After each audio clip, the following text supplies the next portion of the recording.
Microphone check 212. Ladies and gentlemen, welcome back to It's the Bearded Man podcast with your favorite, the world's favorite bearded man, Bob Bay. Today in the building, very excited for this guest.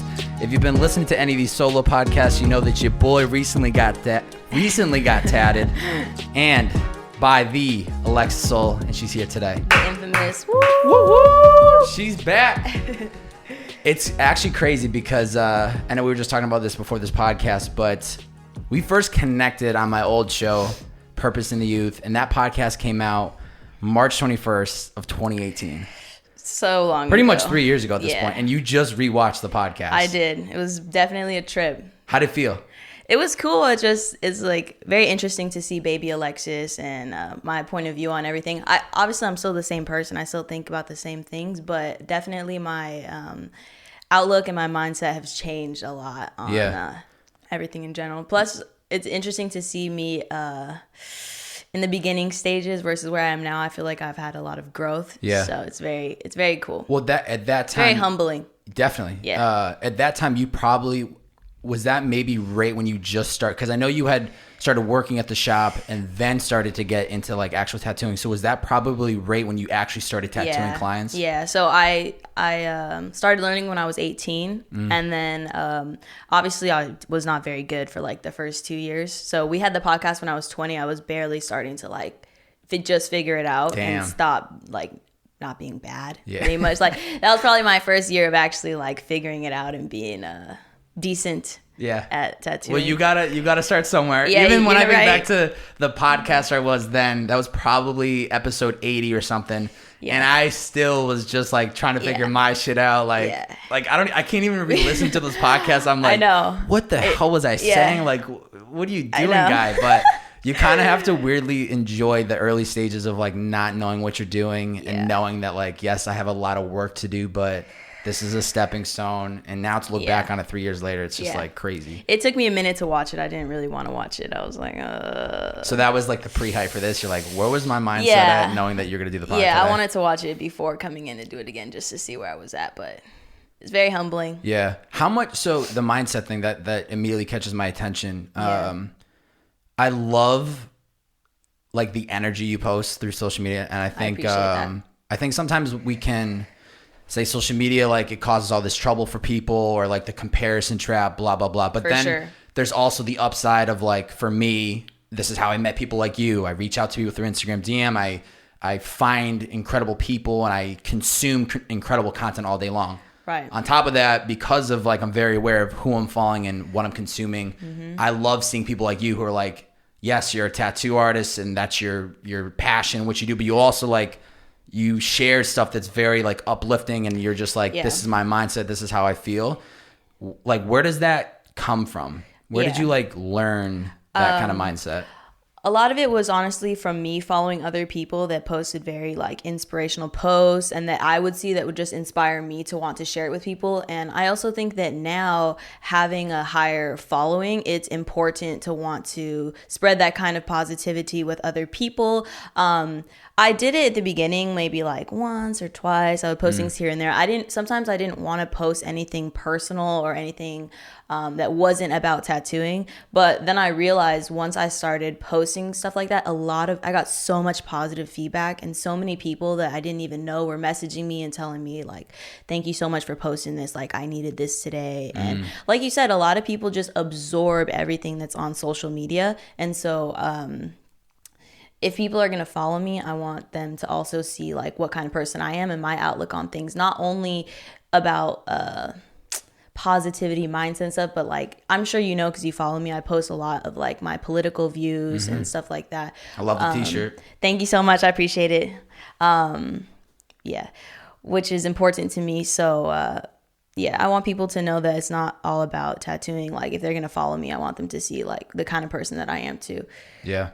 I get in the beginning too. You want to, especially if you're like your lane is tattooing, you want to keep it very business oriented and you don't want to potentially push clients away because you know, of what you said. Well, your views, But then I also weirdly believe, and I was having a conversation with somebody recently about like podcasting in general, and he's like, you know, don't you get afraid of like what you say could hurt you like with your job or whatever. But I'm also like, I'm not afraid because I'm being the most authentic self. Absolutely. So if somebody doesn't rock with me because of what I'm pushing out there to the world or something that I've said that I stand by, that I genuinely believe, I actually think that it's benefiting me. Yes. Because why waste each other's times if we're not supposed to be doing business together 100%. Or if we're not in the same mindset? Like, 100%. This is my way to understand that we're not in that same wave. 100%. But I don't know. I guess it takes a little bit of repetition to... It does, yeah.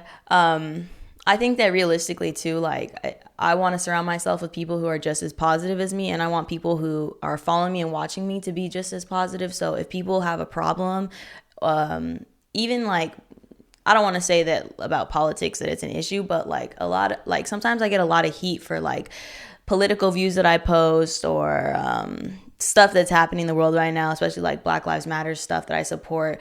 Realistically, like I don't want that type of audience to begin with. So it doesn't really bother me to have lost like 1 or 2 followers from that, because realistically, like for every one person I lose, there's going to be like 50 more people that follow me. Quality over quantity. Yeah, quality over quantity every day in every aspect of life. I feel like truly. What does that shirt mean to you though? Black Lives Matter. This is I'm not trying to get down into we're not going to spend the whole podcast talking about it. I want to have that conversation because I think it's important. I was raised with very high values for humans in general, and my mom always instilled those values in us. When the Black Lives Matter movement was happening recently, a couple months ago,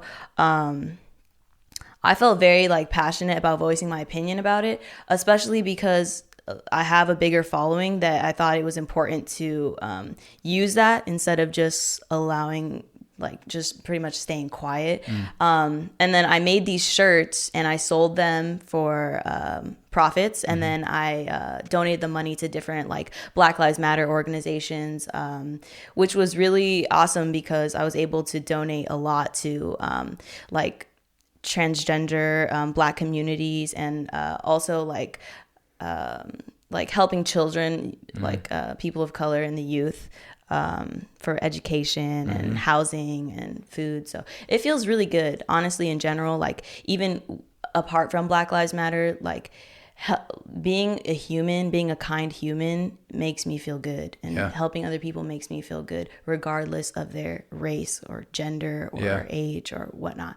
So I'm all there for. I'm all for like human rights and rights in general, like animal rights. Like I'm all with it. Yeah, you gotta save the dogs. You know, I have weakness for puppies. But it means a lot to me. It meant a lot to be able to have the opportunity to help in any way that I could. Yeah. And I know a lot of my following are people of color. Like most of my clientels are from the Valley. They're people of color. So it's really important to me. I'm Hispanic, you know. It's very important to support those movements. Do you think a lot of this comes from like maybe mindset that or values that your mom or parents were like teaching you growing up or something? Yeah, absolutely. You know that I was raised in Burbank, which is like a predominantly white community. But regardless, my mom always made sure to instill those values in us and make sure that even though we were raised in a very privileged area, that we knew our privilege and didn't take advantage of that. Yeah. So she definitely played a big part. She made sure we were very educated on our privilege. Yeah. I think there's this happiness that comes from being of service that we can't really measure. It's a great way of putting it. Like there's times in my life that I want a pair of shoes and I buy it. And I'm like, there's like this instant jolt of happiness. And then it's like a week later, you're just like, I want the next pair. Or anytime you buy something, for me personally, it's like, it's this instant gratification. And then I'm instantly just like, I want something more. I want something more. Absolutely. And what I've found, the things that bring me the most happiness are experiences. So something like this is an experience. Absolutely. This is something that I will remember. And, I love doing this podcast stuff because there's like a deliverable at the end. I can put it out there to the world. It's there forever. So I would argue experiences bring happiness. And then secondly, being of service. When you know that going out of your way to help somebody or holding a door for that stranger or maybe you like buy a cup of coffee for the person in line behind you. There's like this weird karma energy that like, I'm not going to benefit from this, but I'm helping somebody and it actually makes me feel good. Absolutely. And I've even seen you post on your social about like, if you can't afford food, like hit me up. Nobody needs to know. Yeah. I'll even drop it at a location. Like to even to that level, it's like, it just speaks so highly about like your values and what you, and the way you want to impact the world or the people that you come into contact with, which I think is awesome. I appreciate it. Yeah. It's like you said, it makes me feel good. It's very fulfilling to help other people. And I think that sometimes in life, people are not willing to or don't feel that it's necessary to give without receiving. And I was always raised to always give and not expect anything in return. And realistically, material things, they do make me happy, you know, like new shoes are great, a new car is great, but like you said, it's very it comes and goes, it's very fast. But what's truly fulfilling and truly satisfying, like to me, is giving and helping other people, in all types of ways. It doesn't need to be like somebody that's homeless, completely homeless, and doesn't have a food. Any type of giving, like you said, whether it's opening a door, it feels very good. Yeah, and don't get me wrong, we gotta treat yourself. You gotta treat yourself. You gotta flex. You gotta buy some nice stuff. Absolutely. But I think it's all in balance. It gets to a point where it's like, do I need X pairs of shoes or X t-shirts? Like, I think it becomes then a game of like, maybe it's just a little bit of balance. But please treat yourself. You gotta flex. You gotta look good. Yeah. But even then, I think what's super interesting is that your career, I feel like, is of service to people in a way, right? So I can only speak from my life, right? Yeah, of course. But like, when I think about all the tattoos that I have, which is 6, all done by you, mind you, they're all incredible. These all are a story for me, and I think that's even just as cool as that you have found this lane of tattooing, which is your passion, which is your career, which you're paid to do. Yeah. But I would imagine that majority, if not every single client that comes in, the story and message behind their tattoos, it's not, I have a buddy of mine that just like, he just gets he'll walk into a tattoo shop and be like, I want an airplane. Which is cool too. Which is cool. Yeah, which is cool too. Respect. For sure. But I would imagine, and I'd be curious to know if you have like an idea, like, would you say 80% of clients come in, there's like a story behind the tattoo? Is it a little bit of a balance? I'm sure it's a little bit of a balance. Most of the time I don't like to ask, but also 60% of the time, I like to make people feel very, very comfortable. I'll talk to them when they come in. So I think that most people feel comfortable enough to tell me, even if I don't ask. It's very sad. It's very fulfilling to know the story behind the tattoo, especially with you, like, because I've known you since way back when, since you were still doing the Uber driving. Yeah. So to now be at this point with you where you're getting a tattoo symbolizing like everything that you have done is amazing, and to have been the person that to give that to you makes me happy, because I know how happy it makes you.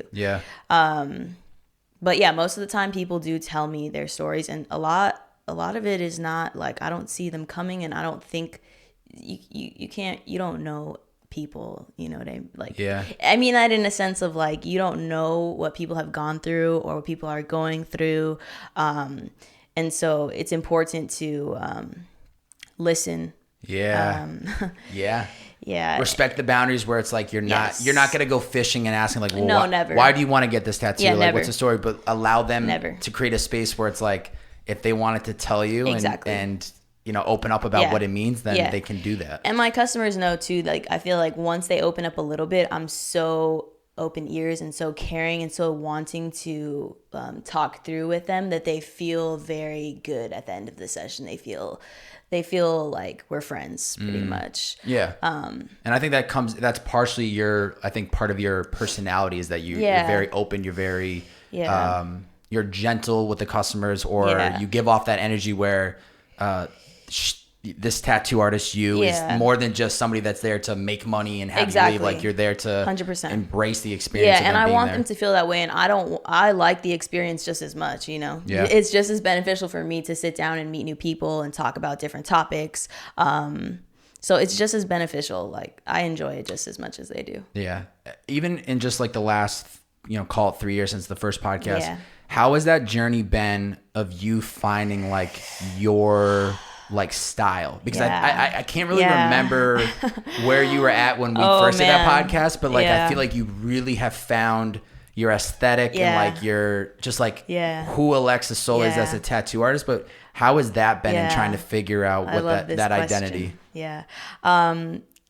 I think that when we did the first podcast, I was still figuring it out. Realistically, I was still trying to figure out what I was good at and how I could be better. I think like when I listened to the old podcast, that was my goal, was just like being better and learning more, learning as much as I could. And I think in the past 3 years, I have grown so much mentally and also with tattooing in my career. The style that I have was never a style that I envisioned that I wanted to achieve. Like I never thought this is exactly what I want to do, and that's my goal to get to it. It's interesting. Like the only reason I got to the style where I am today is because when I was learning, I didn't know how to do like realistic shading or any other style. Like the only thing I knew that I could do okay was like line work. And so I'm such a perfectionist that if I couldn't do something perfect, then I didn't want to do it at all. Like super sore loser. So I want to be the best, or like if you're not first, you're last. Yeah. So I would do as much as I could with just lines, and then eventually I started trying out like little pepper shading techniques and stuff like that. But it's realistically only because I didn't know how to do any like realism shading. Like I didn't have anybody there teaching me how to do other styles, and so I would try and make like realistic type like designs, but with just lines. And then I started getting good at it, and people started enjoying it. Like I started gaining a following that actually appreciated the style. Is very simplistic, but it has detail to it to make it look like more than just lines. But I think that it's happened for a reason. Like I never intended to have this style, but now that I have it, I love it, and people love it. There's a huge following for it. I'm like busier than I've ever been. It's very humbling to look back 3 years ago when we had the podcast and see where I was and see where I am now. I think I've grown a lot. That being said, though, I always feel like I can be better and do better. Yeah. It's always a work in progress. I'll never be like, I'm very happy with where I am, but I'll never be completely satisfied in my work. Yeah. I think that it's one thing for other people to appreciate your work, but as an artist, you're always going to be self-criticizing, which has its pros and cons, you got to remain humble about your work and not think it's the best shit in the world. But it's also beneficial because it keeps me wanting more, and it keeps me not comfortable. Yeah, I think it's a balance of being your biggest hype man or hype woman of like, I'm the best. Motherfuckers are sleeping on me. Like they don't even know what's happening. 100%. But then also going, I do have a lot more to grow. 100%. I know there's certain areas that I need to get better at. Yeah. But I think it's a beautiful experience. It's probably...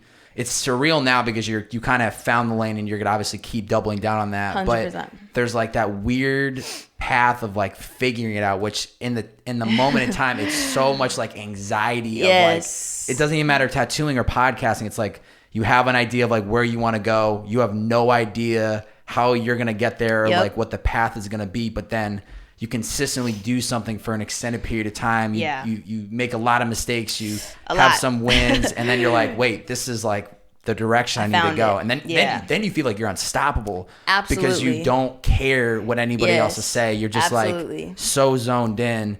And I think it just like, that's when it really starts to get fun. I think that's where I'm at right now, realistically. Yeah. Like I know that I've had a following and I've had good content on my Instagram for a while, but this year specifically, I feel like I am doing really, really well. Like I keep a lot of my posts on my Instagram from like 2018 and 2017. Yeah. But I'll scroll back on it and I'll think like, wow, like why did I post that? This sucks.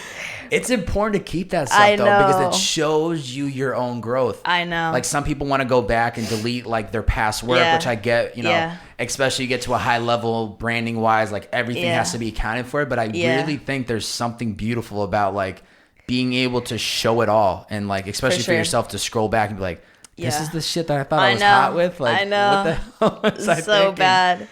It's not horrible, but it was a work in progress. It's a work in progress. And, when you're in it, you think it's great until you're 10 times better, and then you look back and realize that wasn't so good. But you know what? It's gonna happen 3 years from now. You're gonna look 100%. back and be like, "What was I thinking? 100%. That line was not detailed. I know. I got so much better at it. 100%. And I've seen you share this in the past where people will essentially take your work, they'll go to another tattoo artist for whatever reason, whether it's pricing cheaper, whether it's they couldn't get an appointment with you, whether they live on the other side of the world. But like, how do you approach situations like that where you find your work was tattooed on somebody else, but it wasn't done by you? Yeah, it's a good question. In the beginning, I would be very upset about it. Most of the time, it's not that even I'm finding them. It's more so just that customers are sending them to me because they follow me and they've seen it. But in the beginning, I would be really upset about it because it takes a lot of work to make unique designs, not only for me, but people are paying for custom work. And so it's both disrespectful to myself for the artist who's making it and disrespectful to my clients who are paying to have custom work. Yeah. And realistically, once it's done, it's done. I can't do anything about it. And I've learned that being upset about it is only hurting myself. You know what I mean? So the best way that I can approach it is to just realize that it's like a form of compliment. Totally. That people are copying my work. It does suck still, regardless, for me and my clients. But it's the highest form of compliments. Totally. If somebody's literally taking the work of yours and the design of or ideas of somebody else and replicating it, like there is no other option for you to take that as like, wow, this is the ripple effect my work is having on, because you can't control. This is inevitably, honestly, going to happen for 100%. The rest of your career. 100%. As you get bigger, as more opportunities come, as your clientele becomes celebrities and you start tattooing bigger names. Yeah. This is literally like the game. So it's like the sooner I feel like you come to acceptance that there's nothing I can do. It's like, all right. Getting mad about it is only going to hurt myself. It's only going to create a negative headspace in myself, and it's not going to affect anything else. It's not going to affect the reality. So realistically, the best thing to do is just take it as a compliment and move on, because what's done is done, and nothing that I say or do is going to do anything about it. And like you said, it's going to happen again and again. It's not.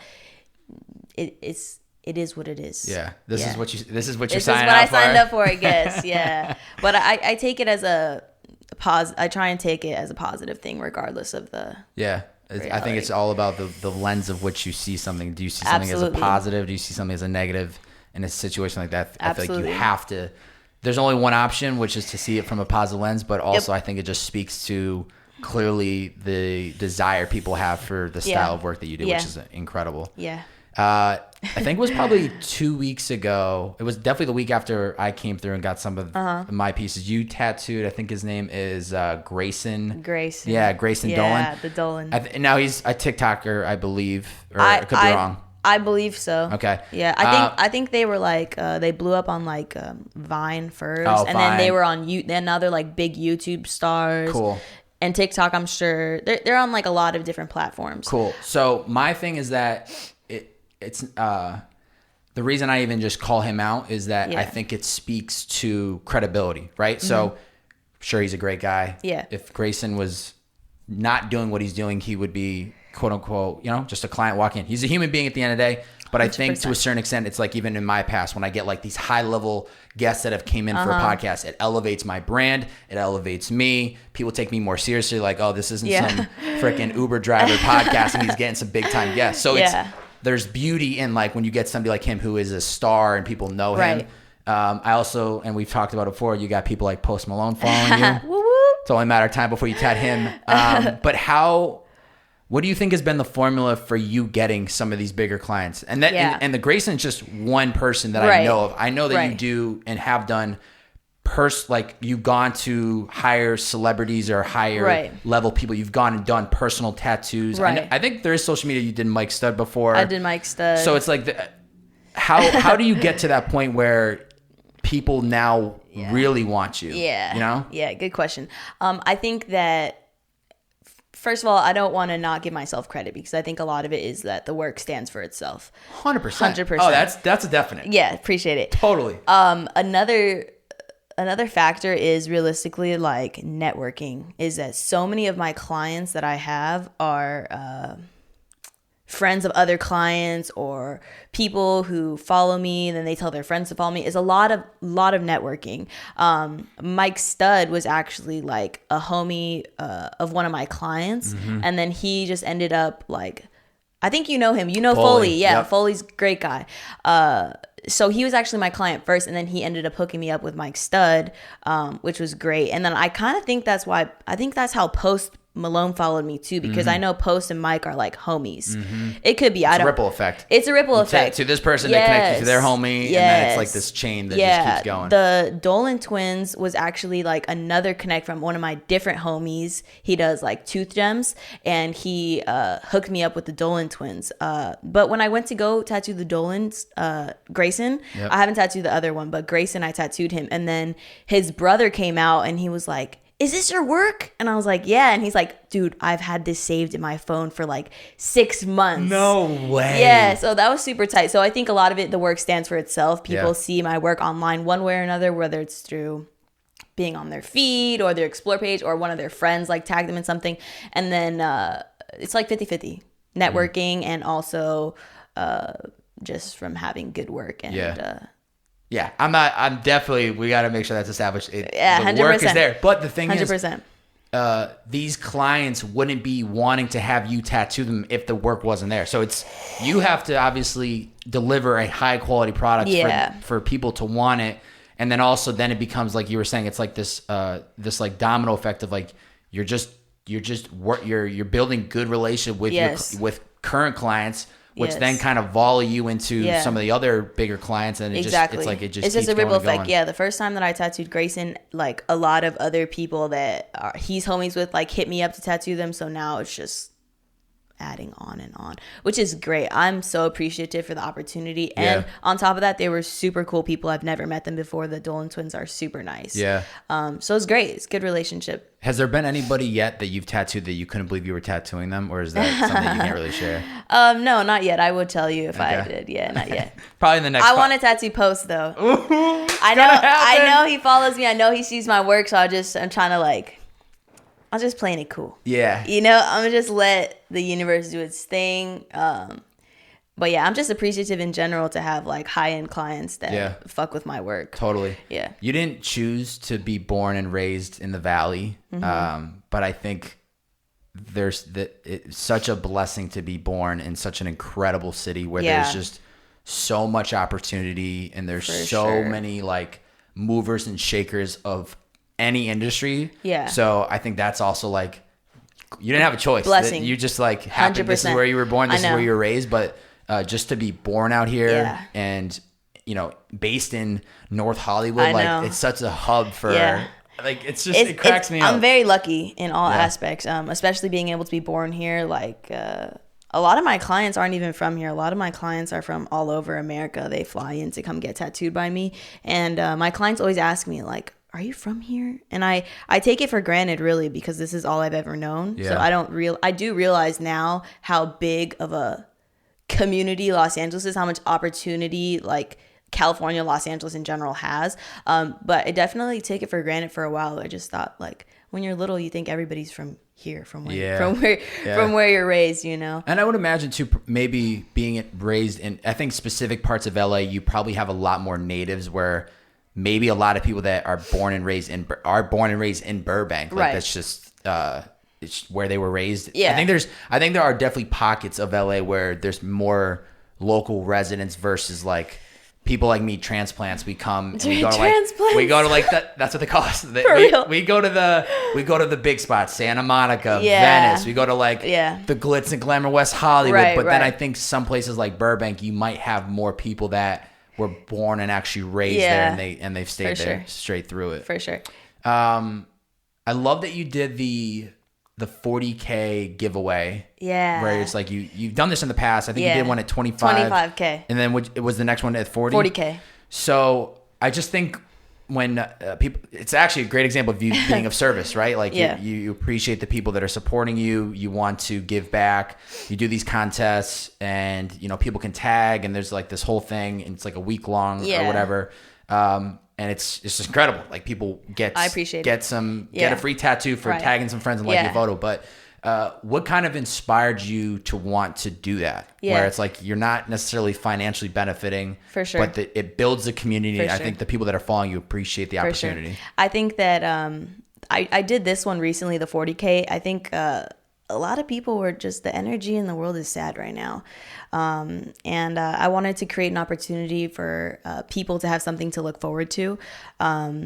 Yes, it's not very financially beneficial. Obviously, it's like giving something away for free. But in the same sense, it's giving back to people. So that is beneficial to me. It makes me happy. And I think people appreciate it. People appreciate being able to have an opportunity just for following me. And I appreciate everybody who follows me. It means a lot to me. I don't take that for granted at all. And I want every person that follows me to feel appreciated and to feel seen. So it was a great opportunity to say thank you to everybody for following me, and to give them back something for them giving me, especially in the middle of time of day. Especially in the middle of a pandemic, any giveaways, people are like, let me get this real quick. Yeah, for sure. How, and I know we touched on this, I think when I came through for the shop, but just to have it documented for people that are probably curious, how has being a tattoo artist during this pandemic been for you? That's a good question. It's realistically, all of the protocols that are in TAC right now are the same that I've always done. I've always had to wear a mask. I've always had to clean everything before, after each client. The only difference now realistically is that my clients have to wear a mask, and then have to take the temperatures and stuff. I really thought that business was going to slow down a lot, understandably, because there's a pandemic. It's scary. It's not essential to get tattoos, it's not essential whatsoever. So I really expected to have business slow down a lot.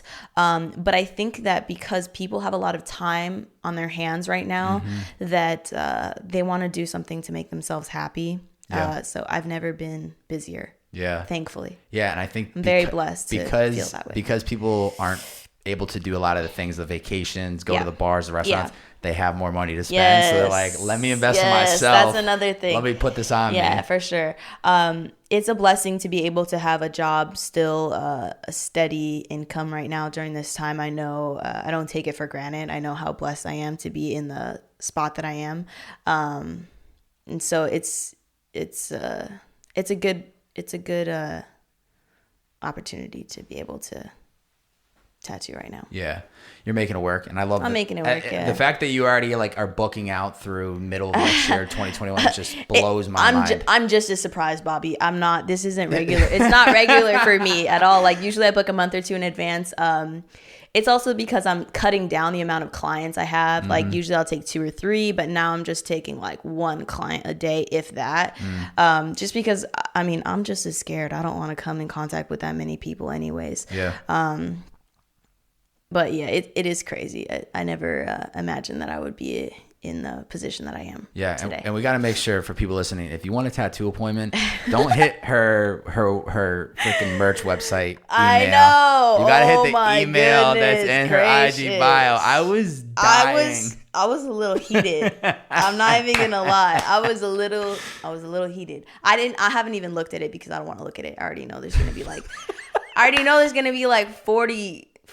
A lot of emails in there. But you know what? They don't deserve your time if they can't follow the rules of how to book an appointment. I agree 100%. That's why I'm not even. Your time is valuable. I'm not even worried about it. Yeah. I think we need to get you an assistant start of 2021. Man, I know. So applications will start coming down, but I think you're gonna need it sooner than later. With the scale and the speed of what you're growing, I know it's gonna get to a place where like you. And now this is just me speaking from what I see outside looking in. So take it with a grain of salt, but you're getting to a place where like you're just so busy enough and. You wake up every day, you have one point of contact. It's like, hey, this appointment's good to go, blah, blah, blah. And they handle all the bookings. And then you're just grooving, you're just shaking, you're doing what you got to do. And you got nothing else to worry about. That sounds beautiful. It sounds so nice. It's going to happen. It sounds really nice. I definitely have thought about it many times. I just always go back to thinking about how picky I am. Like, well, you should be, though. I'm very picky. And I feel like anybody that... I would love an assistant, don't get me wrong. Yeah. I would absolutely love an assistant. It would help me a million. Yeah. Okay. But I feel like I'm so picky that I would be not satisfied with the way that, like, I want everything done exactly the way that I want it done. Yeah. Which is not wrong. I mean, like, it's good to be that way, but I don't know if I could trust anybody to do things exactly the way that I want them done. Yeah. I hear you on that. Yeah. And I think it's similar to what you said about, you know, like you love to Post Malone one day and you're just trusting the universe. You're not going to force it. 100%. I think it's similar where it's like the right person is going to enter your life at the time when you need it, when it really starts to become a problem. Yes. But something that even like I've learned in, you know, being in the business world is it's like, hire slow, fire fast. And it's very much about taking time to find the right person and making sure and being very big on like, this is the way we do things. Like the fact that you're already thinking in that mindset just shows you like you're just way ahead of like where you are right now. You're already thinking about long term. And I think being strict about you want it done this way and that's it. Like that just shows you how much you figured out your system and you need somebody that's going to step in and help replicate that system. Right. Follow the rules, do it the way that you've always done it. But I think at some point it'll happen. I think you're 100% right too about, I'm a very strong believer in just letting the universe take the wheel and let things happen exactly when they're supposed to happen. And so I think that when the time is right, the right person will come into my life and help me and it'll work out well. Yeah. Talk about, and this is something that really like I really respect and I appreciate about you. And we talked about it when I came through a couple weeks ago. You structure your career of like you work 4 days a week, and you really love and appreciate your downtime. Which for a lot of people, especially when they're trying to build their career and they're trying to figure out something in their life, they're just like Monday through Sunday grinding, doing what they got to do, hustle, money, stack up. But you are just like so easygoing. Yeah. You're busy enough where you have enough clientele. You could easily work 6 days of the week, I'm sure, if you really wanted to, but you have built it so that you work, what's the days? It's Tuesday, Wednesday, and then Friday, Saturday. Yeah. That is like the dream life for people. But talk to me about why you've built that into your life, even though you know you could essentially work even more if you wanted to. Sure. So I think that, I could work as much as I want to realistically. I'm busy enough to work 7 days a week if I really wanted to.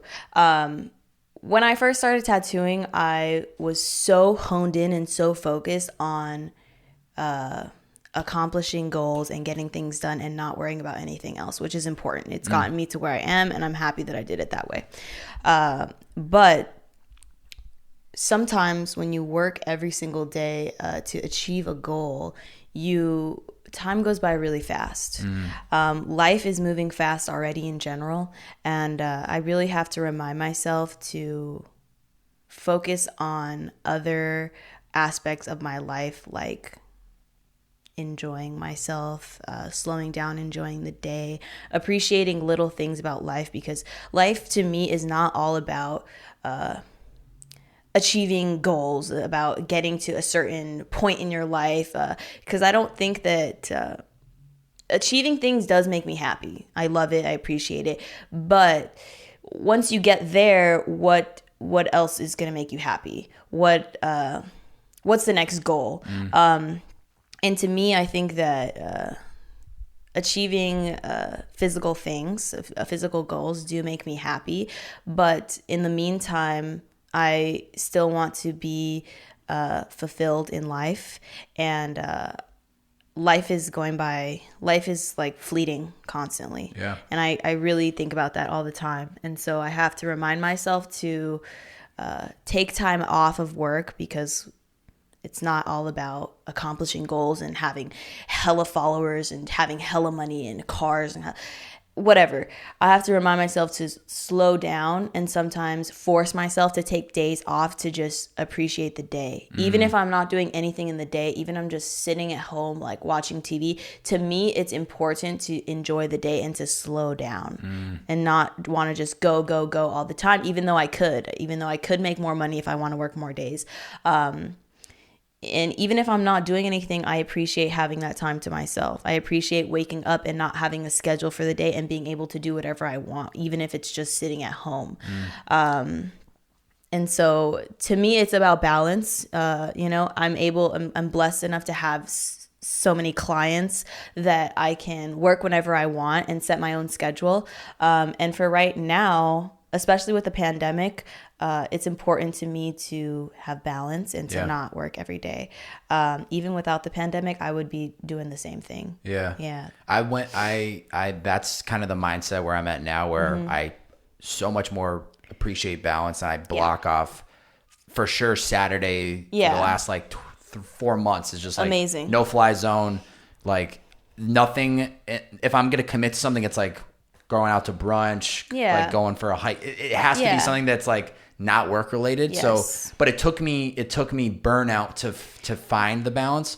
Did you ever hit the burnout, or did 100%. you, was this just something that you knew from the jump? Like, I need to have the balance in my life. No, I always was working a lot before. I think the last time we did the podcast, I was working, all through the week, and then I would work like 2 p.m. to like 11 or 12 at night. And I just realized that all of my time was sitting in the shop. And like, it's not like it's indoors, like there's windows and stuff, but just being inside of 4 walls all day long was just not doing it for me. And don't get me wrong, like I appreciate that I did that, because it's gotten me to where I am. I worked very hard. I worked a lot of hours to be where I am. But now that I've reached the point where I can look back and realize that like I need to take a step back and take some time for myself, I'm much happier.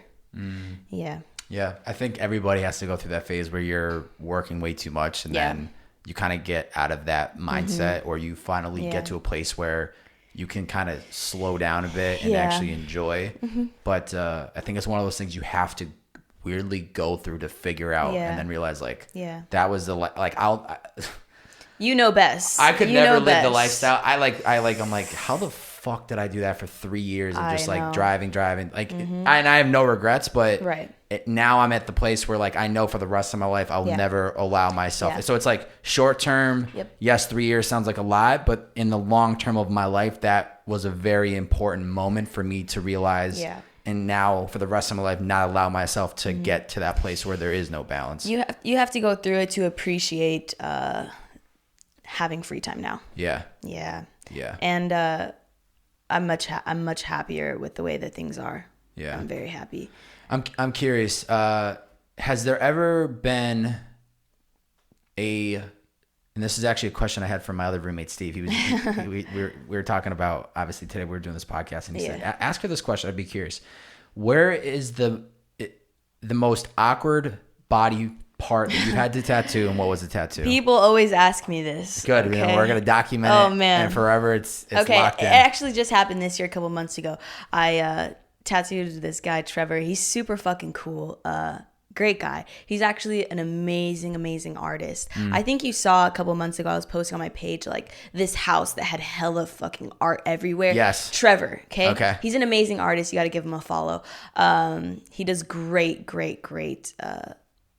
what's it called? Figure drawings and stuff like that from live models. Super cool. Anyways, he tattoos as well. And so he has like a little tattoo studio in his house. No big deal. Nope, I know. No big deal. Is that a goal maybe? For sure.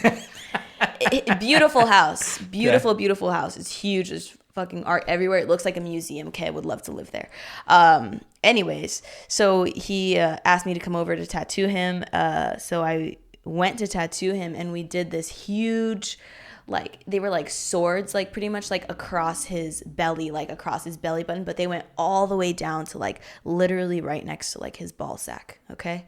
And I wasn't mad at it, you know, like it looked fucking tight, but he's like tatted everywhere else, so there was literally no other place to put them. Yeah. And they were coming up from the stomach all the way down to like legit like next to his ball sack. Wow. And so that was probably the most awkward tattoo spot I've ever done. Yeah. I'm sure it was really fucking painful for him.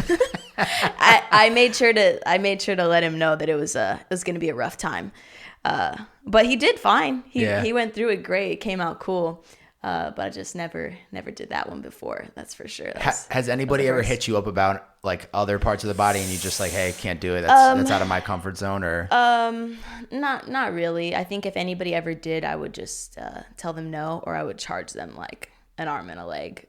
Just to do it. I mean, like if they really, really wanted it, I would charge them an arm and a leg. But realistically, I'm super picky with what I like to tattoo. Yeah. Trevor, I was down to do it just because he's an artist that I look up to. Like I don't tattoo people that are artists and that are like better than me. Like Trevor is legit an amazing fucking artist, and I want to learn from him. And so I was down to tattoo whatever the fuck he wanted because he is like amazing to me. Super. But anybody else, no. Yeah. It was just Trevor, just because he's amazing. And he gave me a bunch of really, really cool art when I left too. So I cherish that more than money. I'm a big collector. Yeah. Yeah. I mean, you can always make exceptions. So it's like an opportunity like that. He wants to fucking send it like that. Yeah, he wants to send it. We sent it. God bless people so that do that. Fuck. Yeah, he was a trooper for sure. Damn, that's gnarly. Yeah. What are there any like big lessons even like from tattooing that you've incorporated into your life? I know we talked about like balance and stuff like that, but what have been some of the lessons that you've taken away from just tattooing, whether it's like maybe a client is running behind and it gets you stressed out, and then you're like, all right, well, that's something that I can't control. Like, are there any big lessons or takeaways that you have taken away from your career so far? I think that a big one is what we talked about, quality over quantity. Yeah, massive. I apply that to my tattooing career first of all, because my tattoos are not cheap, but the quality is there. So in general, I always talk to my clients about that. My clients understand that the quality is always important, not the quantity. And then also just in general, quality over quantity with the people that I surround myself with the content that I surround myself with. Social media is huge, and I spend a lot of time on Instagram. You know, I'm not gonna lie, a lot of time on my phone. So I try to only expose myself to good quality content, as in like positive stuff on my feed, and not anything that's gonna put me into a negative headspace. And then most importantly, like the people that I surround myself with, like I really don't have a big group of friends at all whatsoever. It's also because I'm a young person, and I think that a lot of people my age are not in the same headspace as me, which is, it's fine. But I find that every time I hang out with people that are around my age, that it's a little bit... You're more mature. Yes, and it's hard to hang out with people my age because they're just not in the same headspace, and they don't think the same way that I think, which is totally fine. There's nothing wrong with that, but I think that I want to be surrounded with people who are thinking at the same level as me, and it's just not satisfying to me to hang out with a lot of people that are my age. So therefore, I just don't have a big group of friends at all. I have like maybe 1-2 close friends with that I could really vibe with, that are on the same level as me. But other than that, I keep a close circle because it's just not quality over quantity. Yeah. Well, you just had a really interesting point, and that's something I definitely wanted to touch on, was like, you're 23 now, and so I would imagine that when you graduated high school, you're like, maybe I could be wrong, but I'm assuming a large portion of the kids you went to high school with went to the college route. Right. You decide like you're figuring out this like artistic career. And so then there's like this whole comparison trap where you're not comparison trap, but like it can affect you where you're like, damn, they're all like doing something that and I went this other way. So how has that been? Because now you're getting to the place where like this is like full on career. You figured it out. But most of the people that you graduated high school with are if you're 23, they just got out of college. Graduated. Yeah, and so now they're just trying to figure out, what do I truly want to do? You know, my junior year is when I started working at the shop. So I think I was like 16 or 17. Yeah, I was 16. Junior year, you know, everybody is looking at colleges in junior year. You're starting to apply. And so everybody at my school was applying for colleges. And I remember getting all the forms for that in class and just thinking to myself, like, I don't know what the fuck to do with these because I am not trying to go to college. And at that point, I didn't know who I wanted to be at all. I didn't know I was going to be a tattoo artist. I just knew that I was, you know, because I was piercing. I wasn't a tattoo artist yet when I started working there. And so, it was very, very scary, but the one thing that I did know for certain in my gut is that I did not want to live a life, a regular life. Like I didn't want to go through college and then work a regular 9 to 5. And like, to me, that sounded so much scarier than risking everything and not going to college and following my heart and my gut to be like an artist. And you know, at that point I wasn't even a tattoo artist yet. I was a piercer, but I was in the shop, I was in the community, and I saw like the kind of vibes, how happy everybody was and how very relaxing the environment was, and I really appreciated that. But for sure the first year out of high school, even the second year, was really scary. I felt like I was falling behind because I was just learning how to tattoo, and obviously I wasn't very good. I didn't even really know how to tattoo yet. I was just trying to figure it out. But it's very hard to see everybody else going to school because I thought that I was pretty much like ruining my life. I thought that I was like falling very far behind. But in my gut, I knew that regardless, I didn't want to go to college and work a 9 to 5. So I was willing to risk everything, and I was willing to feel that way in order to have just a chance at being something that I wanted to be. And I didn't ever want to look back and regret not trying. That to me was scarier than living a normal life and playing it safe. Where did you get the confidence from? Because once again, I can only speak from my experience. So like I did the whole college route. I thought that's what I needed to do. Junior year, I realized me actually getting a job 9 to 5, quote unquote, is not going to happen. It needs to be something I'm passionate about. But I was very fortunate where I had the confidence that I could take a leap and not get a job and try to figure it out. But I also had my two biggest cheerleaders were my mom and father, where they were like, you can graduate college and not get a job. That's fine. But know that your college loans are kicking in 6 months and we're not going to help you. So like, we're here to support you. You want to drive Uber, you want to start a podcast, great. But this is you. Like you have to own up to it. So where were you getting like that confidence from? My sister was a tattoo artist before me, my older sister. I'm the youngest of 3.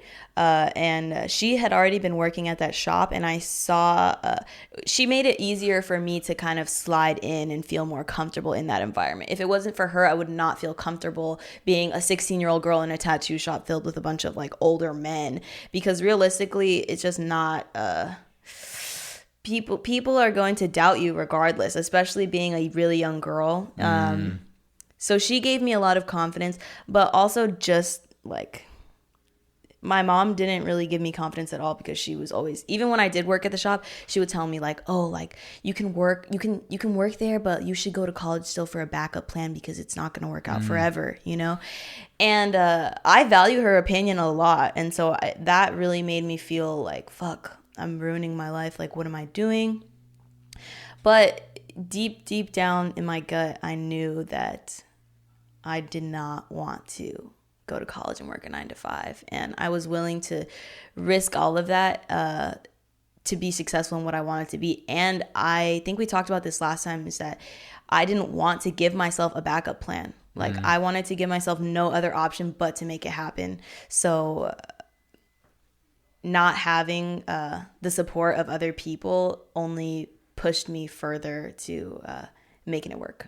That's key. When you convince yourself that there is no option B, it's actually just, it totally is a mindset game. Like where your back's against the wall, you know what you want to do. You're not allowing yourself to think of an alternative.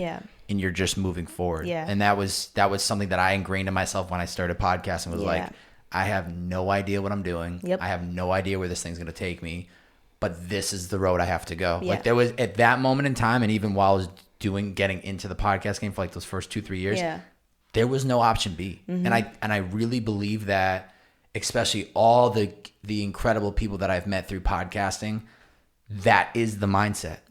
Like, this is where I want to go. This is who I want to become. There's no alternative. The way of which I get there is it maybe change. Maybe I think it's like this beautiful fucking golden road path to get there.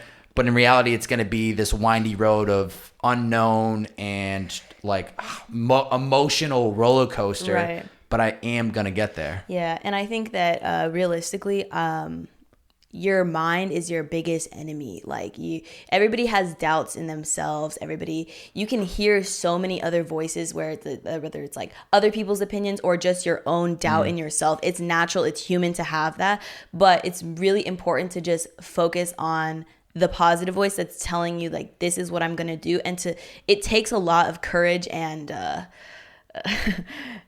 effort to ignore everything else and just believe in yourself and just focus on the goal and not anything else. And I think that a lot of people struggle with that a lot.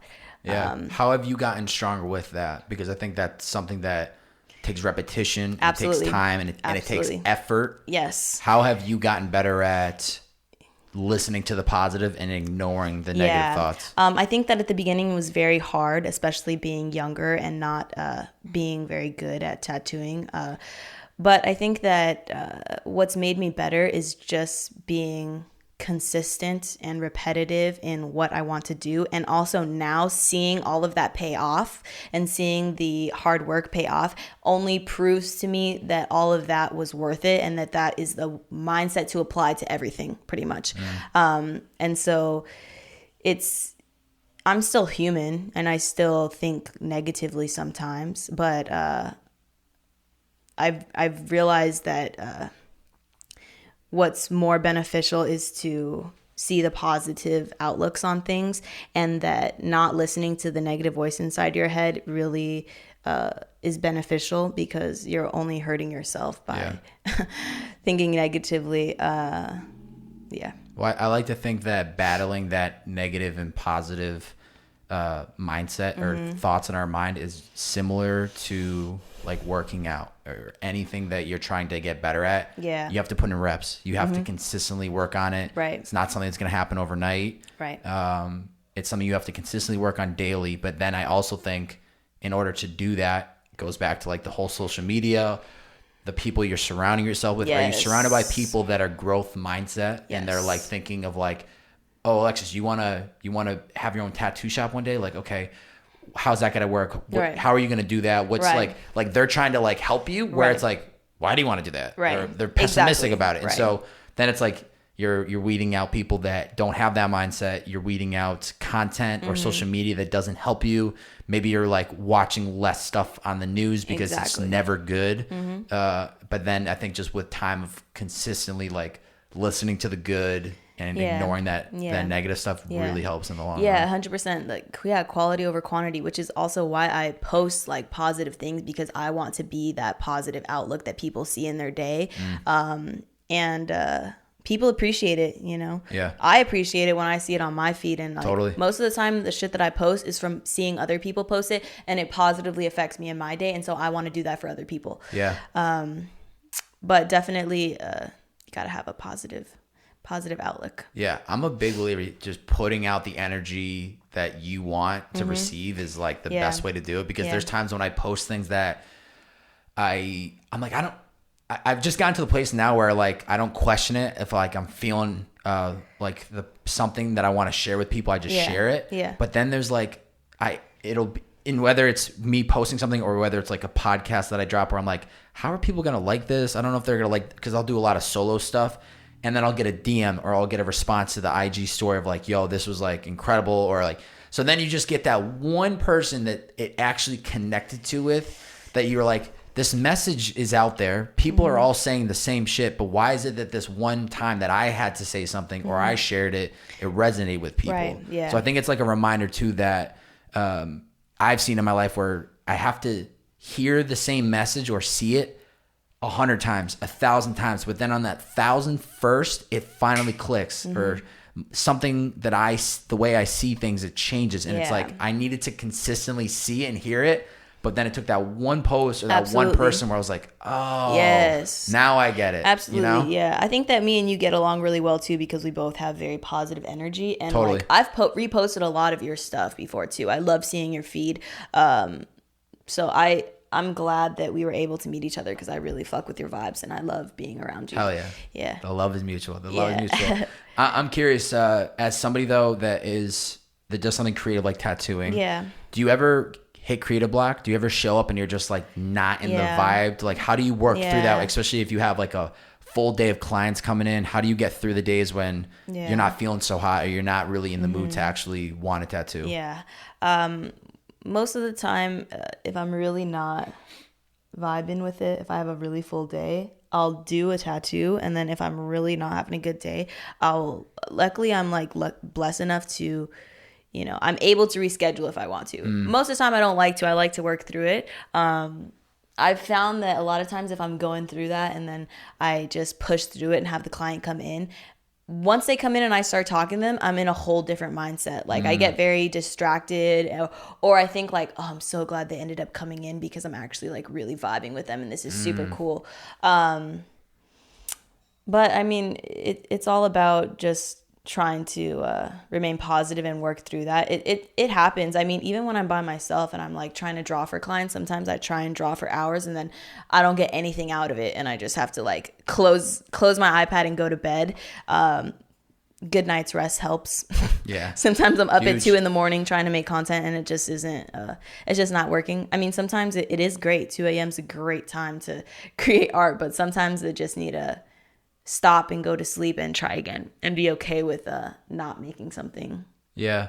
I think you have to, sometimes for some people, it's like you kind of lean into when the creative juices hit and you got to run with it. Yes, 100%. And sometimes when you're not feeling it and you kind of get in the momentum of doing it where it's like you're feeding off the energy of the client that came in, even though the day didn't feel like it was going that great. Yeah, exactly. Then it's like, the juices are flowing, you're feeling better, you're starting to like get into it a little bit more. Yeah. But I think that can be a problem sometimes for people. What's helped me get through creative block or those times is like, I'm a very structured person. It's like, it's ridiculous. I can tell you where I'll be, the time of day. I can usually pretty much pinpoint where I'll be or what I'll be doing, but is like blocking my creative time. So like I know every Monday night from 6 to 8 p.m. I'm recording a solo podcast. And then scheduling people like yourself when I have guests come in, a little bit more flexibility, trying to work around their schedule to make it easy. But then I know that that's the time when it has to come. Yeah. But I've found for me personally, when it comes to creative, like when I schedule, and Dylan was making fun of me on Monday because he's like, he saw all the podcast stuff I had set up. I do the solo pods in my room. Okay, cool. And he's like, you have a pod? What do you do? What's going on there? I said, yeah. This was like at 2:00 in the afternoon. I was like, yeah, I got a pod at 6 I'm doing. He's like, what do you mean at 6? Like, you already have it scheduled? I'm like, yeah, it helps me like show up and actually do it. No, yeah, for sure. So I think sometimes when you, and ahead of time you go, that's when I'm going to do it and plan it and plant the seed in your mind. Then you know, like, when it finally hits, you're not waiting for the inspiration to come. You're not allowing yourself to make excuses to push it tomorrow. You're like, I said I was going to start at 6 p.m. Starting at 6 p.m. Yeah, and I think that's really important too. I think I can go both ways. Like you said, when the creative hits, I run with it, but also I'm very organized and scheduled at work, and I have everything prepared ahead of time, and I have the time blocked out already for when I'm going to be tattooing or what I'm going to be doing. And so it helps to have a very consistent schedule and to already be mentally prepared when I'm getting ready in the morning to go in, and I already know exactly what I'm going to do. So I totally agree with you on that. It definitely helps. Is there any big goals within tattooing that you have that are like kind of in your mind, you're not like eager to get to, but like that you just like, you know that at some point you want to cross it off the list, other than getting, becoming a better tattoo artist and honing in on the craft? Like, are there any big goals that you kind of think about? I think we talked about this last time too. I think that eventually I would love to have my own private studio space to be working in. Just solely yours, like Alexis Xol, that's it. Yeah, I think that there's a lot of pros and cons about it. I love being at a shop and working with other people because it's very inspiring. It makes me want to be better. But also, it would be very nice to have my own space, my own creative space to create in. So that's a goal. Right now, I'm very happy and comfortable with where I'm at. But in the future, I would love to have that. Now, I don't know if it depends on tattoo shop to tattoo shop. At least I know for like barbershops, there's one of two ways. If you're a barber at a shop, you either pay for your chair, and that's your monthly rate. You pay X amount of dollars and you own the chair, so you work whenever you want, but at the end of the month you owe that $1,500 for that chair. Or the second route is the barber will give a percentage of the cut. Whatever it might be, they negotiate that with the owner, and they give a percentage of the cuts. They don't feel as obligated to like, I have to hit X amount of dollars or I'm screwed. Right. How does it work for maybe your tattoo shop? Yeah, so I work on commission, which is the percentage of each tattoo. Got you. I don't need to know numbers. I just was curious as to like you're fine. how that actually works. So it's all commission. Is that majority how tattoo shops are? Or does it depend? It depends. Yeah, some people pay rent, some people pay commission. The good thing about paying commission is that if I want to take a month off and go on vacation, they just lose money. If I'm not working, they're not making money. But with rent, usually you get to keep a lot. If you're busy and you make good money, you'll end up paying less in rent. But if you're gonna go on vacation, you're not gonna work for a month. You still got to pay rent. Yeah. So there's pros and cons. Yeah, commission seems like the better route because then you're not attached to anything. Right. And then it's like whenever you work, they're making money, you're making money, no problems. There's nobody's no like strings. Nobody's like pissed off at each other versus like the first option of like owning the chair, then you might feel obligated to work more or something like that. Yeah, it's I would love to have a private studio so that I could keep all the money, but there's pros and cons of having a shop to work in and having other people around you. It'll happen at some point. Yeah, it'll happen when the time's right. The universe will make it. The universe. You've said that multiple times. I respect it. That's a very like good mindset to have of like trusting, not forcing. I think I personally have done that in the past in my life where I've tried to force things whether it's podcast guests, whether it was relationships and just now I'm such a different, my God, I wish I could just plant my mindset in like the 20-year-old version of me, because I would be such a different trajectory of my life, but no regrets. But that alone is like such an important, just trusting and like not trying to force things. Yeah, absolutely. I think it's very important, and a lot of the times things happen the way that they're supposed to happen, and it doesn't make sense now, but maybe in 5 years it'll make sense. You'll look back and be appreciative for the way that things happen, and appreciative that you just allowed them to happen naturally, whether that's in relationships or life or your career or any aspect. Yeah. Is there any area of your life you need to put more effort into that you know you're not putting enough effort into? That's a good question. I recently saw this video. I don't know if you saw it. It's about like this. It's pretty much like a video that's trying to tell you about that you need to take care of your body, because a lot of people are so focused on their career or their relationships that they forget we take advantage of our body, and I think that's something that I need to work on, because I'm very lax, I see your posts all the time. You're working out every day. I'm like, fuck. Damn it, Bobby.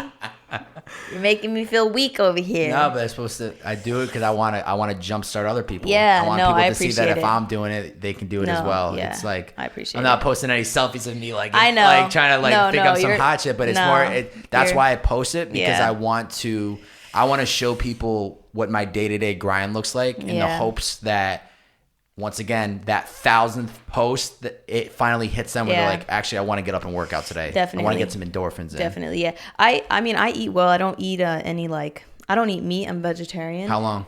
Long time, since I was a freshman, so I was probably like 14 or 15. Wow. Yeah, I didn't tell you that last time. Well, I knew you were vegan. I'm not gonna lie, I see some of the stuff that you post on your story. I'm like, damn, that shit looks bomb. fire. Yeah. What inspired you to go vegan, though? Oh, I'm very, like... the animals protect. Animals, yeah. I've seen too many videos and it just, like, gross me out. I just can't wholeheartedly eat meat anymore. And, America's not too good about the way that we treat animals. Now, I'm not somebody that is vegan. I definitely am very aware of what I eat. Yeah. Like, very veggies, high protein. But I feel like, and I could be wrong, right, but I feel like a vegan diet is probably healthy. Yeah. Like, for the most part. You know, I'm not vegan, okay? I'm only vegetarian. So, vegetarian. You're good. I eat a lot of vegan food in general just because it tastes super good. But I'm very aware of what I eat. I would love to be vegan if I could be, but I love cheese. Cheese. That's the deal breaker? That's the deal breaker? Yeah. I don't... She freaking whispers I'm gonna crank up the volume in post production. I'm gonna layer it so it says cheese. It's cheese, a secret. Cheese. No, it's just gonna be me whispering it over here. I love cheese. I'm very mindful of what I eat. I would love to be vegan, but I just can't do it. So if wanting to take care of your temple, which people would say your body's your temple, your vehicle.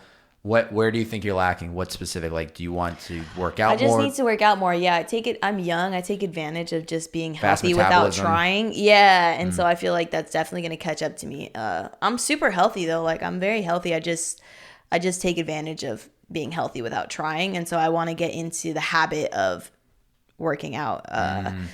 Even if it's just like jogging all the time or running and stuff like that.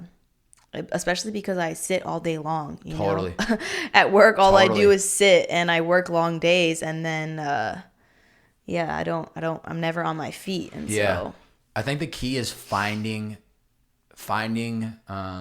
workouts that you enjoy. Like, maybe you don't like jogging. That's fine. Try maybe cycling. You don't like that? Try even just going for a walk around the block. Try yoga. Try... like just body workout. So I think it is a game of trying to figure out what are the workouts that you like. Because there's days when I show up and I don't want to do it, but I force myself to do it. And it's at the end of the workout where I'm so happy that I actually did it. But I am such a strong believer of like 45 minutes of sweat a day is just it.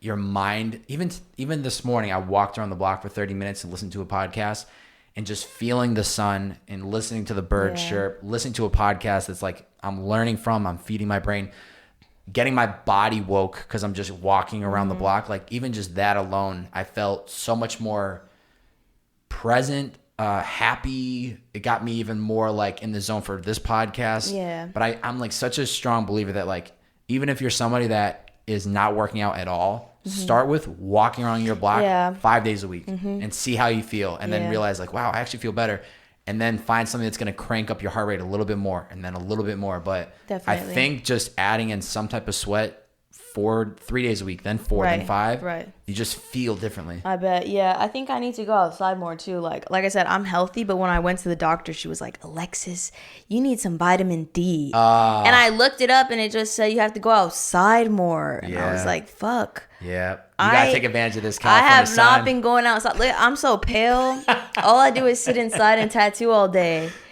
I don't go outside, so I think I need to start going on some walks. Yeah, you got to add to that morning routine. At least 4 days a week. See how you feel. Yeah. Find some good podcasts to listen to. So like, I get when people are walking, they feel like it's a waste of time or whatever, or it's just like they're bored. But if you find some good podcasts, you're gonna enjoy walking because you're learning something. It's getting you inspired for the day. Jay Shetty's podcast, I would highly recommend. On Purpose. I already started the book. What'd you think? It's amazing. It's bomb, right? Yeah, super good. Thank you. That's without a doubt I would put it as the number one book I've ever read in my life. Nice. I loved the book, and he's like he just is such a different human being. I know. And his story's incredible, and just the content that he pushes, and I'm glad you enjoy it. It's really, thank you so much. Absolutely. It's somebody had gifted me a book back in October of 2019, and it completely like redirected a lot of things. It was like it was actually right when I got this. Yeah. But I just realized like the value of gifting knowledge, right? So even like I've recently, instead of gifting something like a homie, it was my homie's birthday like a month ago. Normally I'd just get him a bottle of some liquor or something like that. And I gifted him a book and that I knew had impacted me. And I don't know if he'll ever read it, but there's something about gifting. It's almost like it's once again going back to like the service. Like I know how this has impacted me, and I hope that gifting it to this person, putting it in their hands so they don't have to worry about buying it or even looking for it. Because that can be overwhelming too, trying to figure out like what books to read. 100%. And so that's been my new thing where like if I have an opportunity where I can gift a piece of knowledge to somebody, I hope it impacts them because books have impacted me tremendously in the last like 2 years. I appreciate it. It makes me excited to read it. Especially coming from you, I know that you're only going to give good stuff. Only the good stuff. We talked about this too when I came through 2 weeks ago, but recently you kind of put the pump on the brakes on smoking. You definitely burned a lot. Mary Jane. What was like, I'm so curious because like one, what was the inspiration to wanting to stop? And two, how do you think this has positively affected you? So I've been smoking since I was like 16. I smoked every single day, multiple times a day. I think it just got to the point where it was such a habit that I didn't even notice to the extent. And I realized that I was just smoking just to smoke and I wasn't even getting anything out of it. And so I only stopped because I wanted to like actually benefit out of it again. Like I wanted to actually feel high and never like I was smoking like they were like cigarettes. I didn't get nothing out of it, which sounds horrible. Like now that I talk about it, it's like horrible. But anyways, so I decided to stop for a month to give myself like a little tolerance break. And that was after smoking for years and years and never stopping for a single day. So I stopped for like a month. This is during the pandemic? This is during the pandemic, the beginning of the pandemic. And I was having crazy fucking dreams when I stopped smoking, which was super cool. Like, I love dreaming. I think it's tight as fuck. It's fun. I'll be, like, flying and going all these crazy places. But anyways, so I stopped for a month. And then when I started again, I smoked. And I just got, like, I just felt so terrible. I felt so anxious and I got super, super high, like a gross kind of high that I just didn't like at all. And it turned me off so much to smoking because I never felt like that before. I think that I had just been smoking for so long and my body was so used to it that it just didn't do that to me. I just felt I felt nothing when I would smoke. It just became habit. So when I stopped and started smoking again, I felt like just a feeling that I didn't like, and I felt a lot of anxiety, and unintentionally it turned me off to smoking and made me not want to smoke anymore. But I'm so glad that it did because I wouldn't have made that decision for myself ever, I think. But it just worked out that way that when I started smoking again, it gave me a feeling that I didn't like, and so I just didn't feel I just didn't want to anymore. And now I'm just so used to not smoking. When I look back and realize how much I used to smoke before, it's really bad.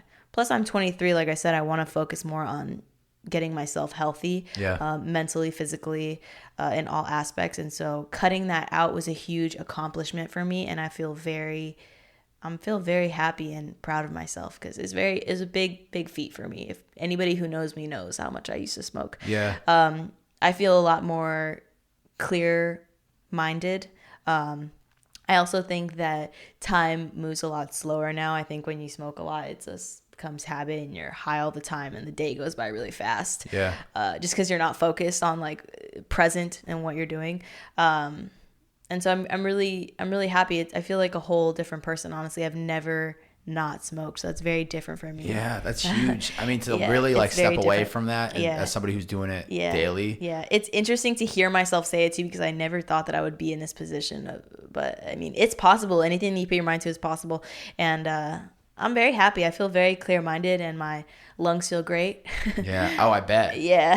I bet. Yeah, especially being somewhere out here in California where at least SoCal or LA, it's very like culture. It's social. Like, yeah. Yeah. Everywhere you go, you smoke. Everybody that I work with smokes. I'm like the only one that's like sitting out on smoke breaks now. It's weird. Do you feel pressured at all to want to try it? No. I mean, like I said, like every time because I didn't intentionally want to stop. Like I did want to start again, but then when I started, I would just be like, what the fuck? Like this feels so weird. But I think my body was just so used to smoking all the time that when I finally stopped and like cleaned my system out of all the THC and stuff, that when I started again, it just hit me like a bus. Yeah. And I was like, what the heck is this? Yeah. I am not used to this.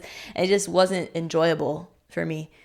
But I think when you're a long time smoker, it's more enjoyable because you have a higher tolerance, so you could just smoke very casually. But when you don't smoke and then you smoke again, it hits you like a bus, like a train. And I used to make fun of people like that, but now I am that person. Yeah. And I realize like, oh shit, this is a little strong. Yeah. What was the key for you, like especially in the early stages when you're like the hardest part is the first couple of weeks of stepping away from something, and then I think it gets somewhat easier. But what was those first couple days or weeks? I was so irritable. I was so irritated at everything. Yeah. And what really helped me, actually, I was like working out. Like every time I wanted to smoke, I would like run on the treadmill and just like exhaust myself. Like literally, that's the only thing that I could do. Which was good actually, because I was trading like one habit for another habit. So I started working out a lot just because if I sat in my room, I would just end up smoking because I would just be like, what else is there to do? Thinking about it too much. So I would go and like run or get on the treadmill, and that helped a lot. Eating snacks. Snacks helps. Love a good snack. Yeah, I think that once I started smoking or tried to smoke again and realized like that I did not fuck with it didn't feel good, that I was like, didn't really stop focusing on working out so much, because I was only working out to trade for that want to smoke. But yeah, working out helped a lot. Yeah, I think it's when you're trying to break a habit, it's taking it day by day and not thinking about like, exactly. Oh my God, I'm going to stop smoking forever. That for the rest of my life, I'm never going to smoke again. It's just like, no, today I'm going to choose not to smoke. Yes. Tomorrow I'm going to choose today not to smoke, 100%. Yeah. And it's just doing that consistently until you get to the point where you don't have to make a decision every day, because you're just like used to it. Yeah. Yeah. I've been saying this to myself for the last couple of weeks, and it's definitely, I already have ideas for the next round of tattoos, so you won't be surprised. Oh my goodness. It's only been like 2 weeks. Yeah, it will not be until 2021. Okay, I'm gonna like really sit on it. That's like a month away. Yeah, I know. You said I'm gonna really sit on it. It's like 30 days. I'm really starting to plot some ideas. Okay. And I like the efficiency of like going to see and just getting a bunch done instead of like trying to like schedule out whatever. Yeah. So, but one of a concept that I have, and I got to think through like how I want to do it, because I don't just want to put another. I'm realizing that all the freaking tattoos that I have are, except the Massachusetts, it's like words or it's numbers, which I love. Yeah. But I want to start adding like imagery and like like stuff that actually has visual representation. But something that I've been really leaning into is like 24 hours a day. That's like what I need to just focus on, and literally like waking up every day and looking at the day ahead of me is like, this is all I have. This is all I have to worry about. I don't have to worry about tomorrow. I don't have to worry about the bullshit that happened yesterday. Like being in a battle of me versus me for the next 24 hours, and how can I capitalize on this day? Yeah. Because it's so easy to just like almost like mail it in, like, oh, it's just another Sunday, or it's Monday. Oh, for sure. Or it's like the middle of the week. But like, how do I rewire my mind to look at every single day as something that I appreciate? And just appreciating the 24 hours has helped me be more inspired to make sure I'm working out every day, to get more inspired to do these podcasts, to be appreciative that I get to talk to family today, or like, how do I rewire my brain to stop just like it's another day and actually look at it as like, this is an incredible opportunity that I can't take for granted, because who knows when things change, I love the way that you think about that too, because I think that people often take every day for granted. It sounds very dark and deep, but today is like, tomorrow is never promised, so you really have to take advantage of the day, appreciate your loved ones, and do everything that you can the best for yourself in today, in right now, and appreciate the present time. So I love your outlook on that. I think that that's something that I need to get better at too. That's partially why I got the gratitude, because it's like, if I see everything that I'm touching, it's like that constant reminder of like, I'm making a bowl of fruit today for breakfast, like have gratitude for this bowl of fruit. Or like, I'm setting up these microphones for the podcast, have gratitude for this moment. So it's like that. It sounds, sometimes people can think it sounds like woo-woo or like self-helpy, but it's like when you really rewire your brain to like appreciate all the little things that we just like take for granted. Or even like where was I this weekend? I was down in Newport Beach for Thanksgiving, seeing some family, and we were out riding bikes, and honestly I saw this gentleman in a crowd of people on the boardwalk as we were like riding by them. And he was probably my age, and he's in like an electric wheelchair. Don't know if he was born like that or if there's something that happened in him. But there was a moment in my mind where it's like, that could be you. And like, you damn well better appreciate the fact that you can ride this bike right now. Because that man would probably kill to be able to do this right now. So like, don't take this shit for granted. So it can sound, like I said, it can sound like woo, or it can sound like weird, but to actually rewire your brain to see all the little things that we can take easily for granted, it actually ends up increasing your happiness, because you're like, wow, I get to ride this bike, or I get to record this podcast, So I think it's important. Is there any major lesson or takeaway because this podcast will come out at the top of, or it'll come out somewhere in, I think, January. So it'll be 2021. What are you taking with you? I think a lot of us want to just forget about 2020 and all the bullshit that's happened. But is there any mindset or anything that you want to take with you into the new year? I think 2020 has been rough, realistically. But I think that one thing it has shown me is how blessed I am to be in the position I am in, to be able to work, and how much things can change very, very, very fast. So like we're talking about right now, to me, it's important to just appreciate the present day, because 2020 has really shown me how fast things can change, good or bad, and just to appreciate the people that I have around me, appreciate my health, I think is a huge thing that I have been taking for granted. So 2020 has taught me to definitely appreciate the smaller things, especially my health. 2021, we're going to get you on that treadmill. That daily fitness is coming. Yes, for sure. I'm about to be chiming in like, I ain't seen no fitness posts. No. Where are they at? That's good. Holding me accountable. Somebody's got to hold you accountable. Right. One thing that I've been hitting on, a topic for every guest that I've been bringing in, mind you, we're finally scaling more, or skewing more female to the podcast. This was a very male dominant listership. Probably like a couple months ago was like ridiculous. It was like 95% male. And I was like, fellas, I love you guys, but like, we got to get some women involved. And I started getting more women guests on the pod, and it's starting to skew like 80% male, 20% female. So we're starting to swing the vote. I want to get it 50-50. It's a big goal of mine in 2021. But one topic I have been hitting is past and current intimate relationships with people, and just very high level. I'm not here to nitpick the love life of Alexis, but first off, one would be current. Are you single? Do you have someone in your life that's been in your life for a while? And then secondly, what are the what is a green flag that somebody is of interest to you, and what's a red flag where it's like, that's not my vibe? Yeah, absolutely. It's interesting that you asked this question. I recently started seeing somebody, and I've known this person for a very long time, and so I was able to what's the word for it? not watch them, but like when you don't jump into a relationship with somebody automatically and you know them first as a person, you're able to kind of see who they are as a person outside of a relationship. And so the person that I'm seeing right now makes me very happy. And one thing that is a green flag for me is that we share a lot of values, whether it's on the way that we look at life, or just like our day-to-day career-wise. And so to me, that's really important to be around somebody that has the same set of values and the same outlook on the future, and just very positive in general.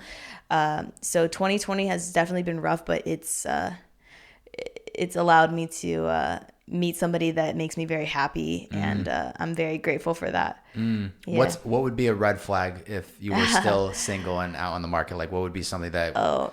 One thing that bothers me a lot is manners, like when people are rude in public, even at restaurants. That's an easy... Yeah. Yeah, I noticed that a lot. Check. See you later. Yes, for sure. I noticed that a lot. It might be like small to other people, but to me, like being kind and having manners is a huge, huge, huge factor. So a no-no would be not having manners. Yeah. I love the point you made though of like whether however long you knew this person up until started seeing each other. Yeah. You knew who this person was. Right. For who they were before that happened. Yeah. And there's this book that I just recently read called it's called The Mastery of Love. Incredible book. Highly recommend it. Easy read. But it talks about how, especially when it comes to finding the one, or like not the one, but like finding people that there is like some intimate relationship with. Yeah. You have to find the person. The person can't bring you happiness. Exactly. It can't be like, this is the person that brought me all the happiness that I've been looking for in my life. It needs to be somebody that, yes, it can enhance the happiness, but there needs to be happiness within you before that person can step in. And so to see somebody as for who they are and know them before, like, I'm gonna cast this line and try to figure out like, are they the right fit? And does this work? And are they gonna bring me happiness? But there is beauty in like my sister, she started dating her best friend that she had been best friends for 2 years, which I know can be that can go down in so many different rabbit holes of like, you don't want to cross that line, but she knew this person at his core for 2 years and then started dating. So then it's like, you already know who this person is. Yeah. It just becomes a different relationship. So I think that's really important of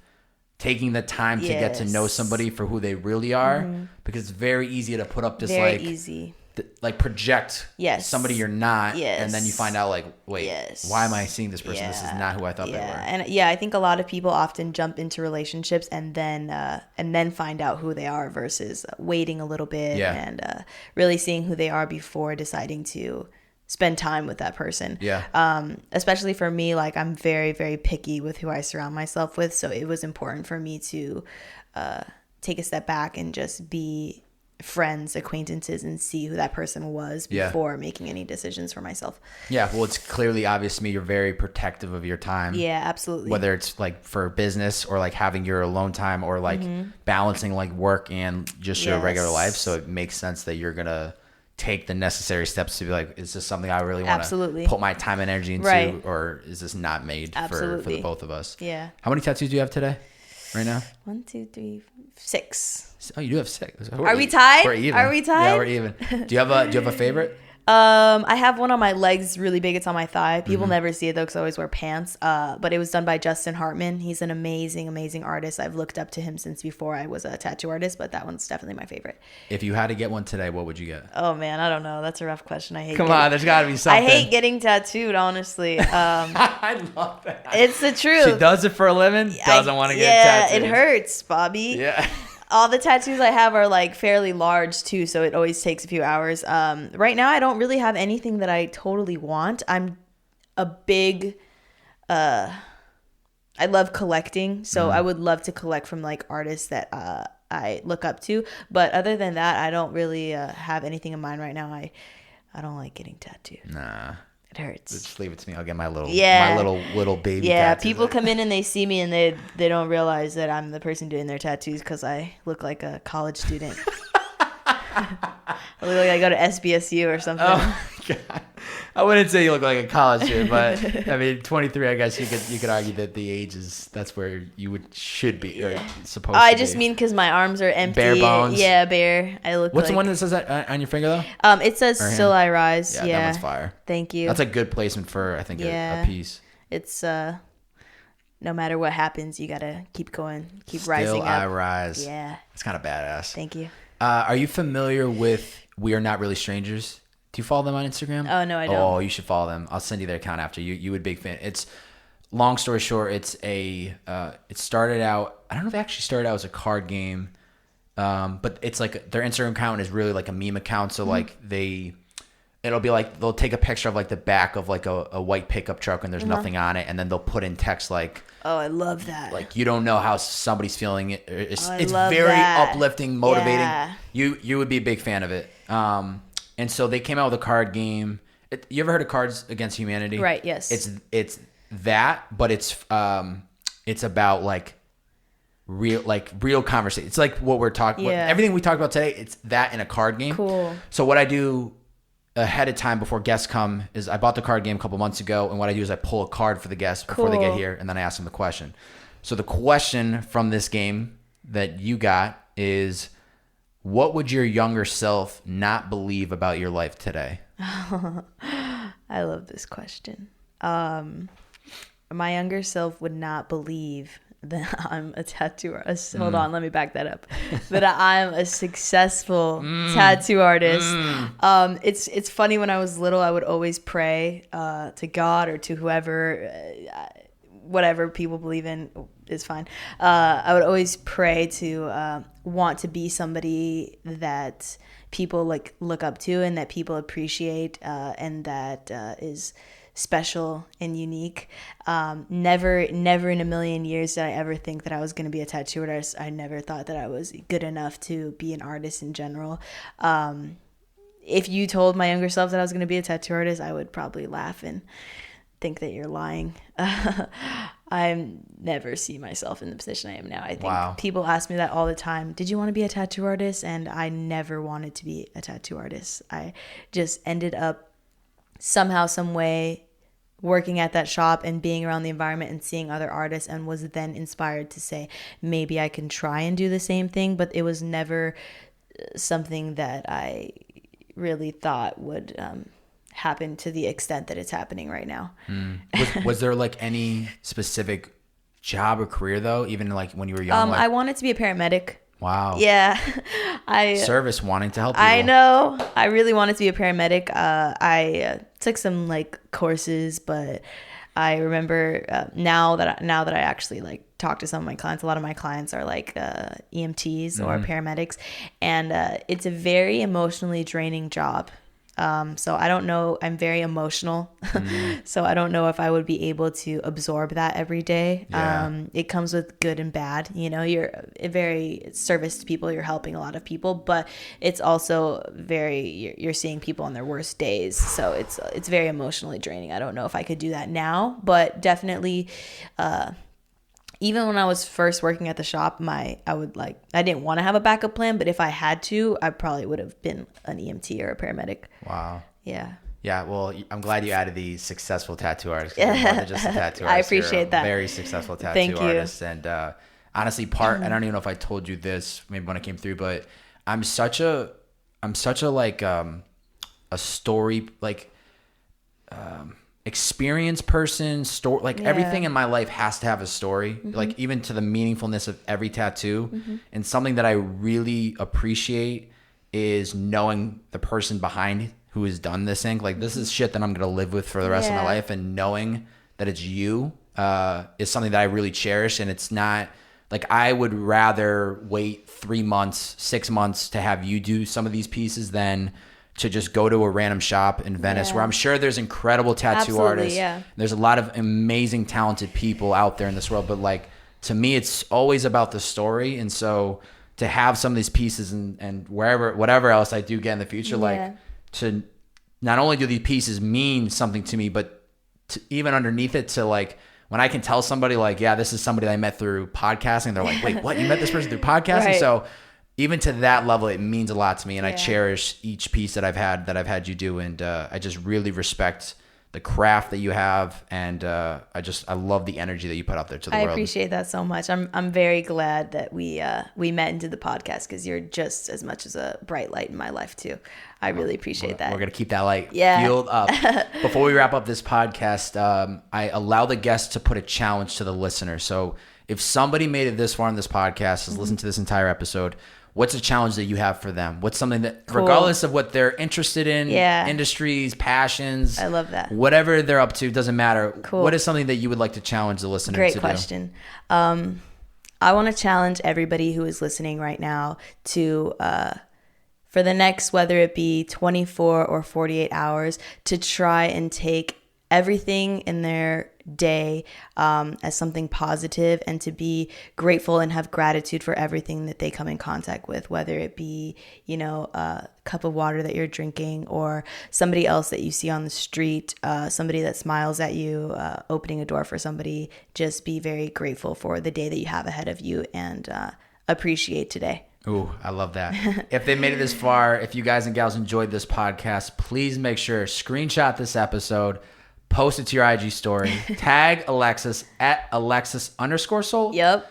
Tag Alexis at Alexis_XOL, and tag me at Bobe. That's BO, 3 B's, 4 A's, and a Y. I know it's extremely extra, but Instagram didn't have BOBBAY, so I had to stretch it out.